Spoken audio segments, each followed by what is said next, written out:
The Western Athletic Conference is spearheading a first-of-its-kind initiative to change the way our member schools are seeded for the basketball postseason conference tournament. The beauty of what we've created is we haven't completely reinvented the wheel. We've just smoothed out some of the edges with sandpaper.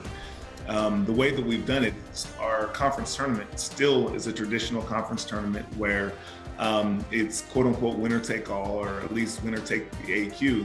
All we've done is we've created a system where we seed based on your entire body of work instead of just 18 games. So how exactly does this work?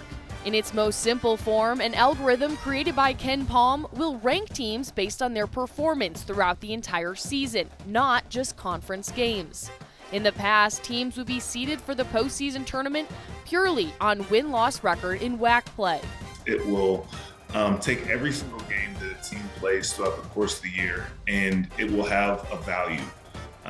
It takes into consideration if the game was home, if the game was away, if it was on a neutral site, and most importantly, it takes into consideration the strength of the opponent that you're playing against. With the WAC resume seeding system, a win against a top 50 school would hold more weight than a win against a school ranked in the hundreds. I think that ultimately the goals are how to position your best teams, and I would argue the best resume teams is kind of what you're looking for the NCAA tournament, and also for potential at-large consideration if they're having that kind of phenomenal year.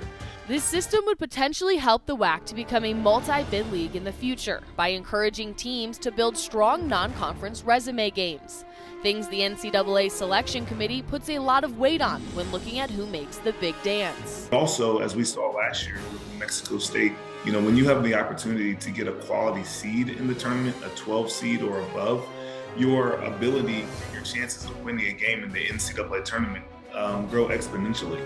Now, this seeding system will not affect which teams get into the WAC tournament.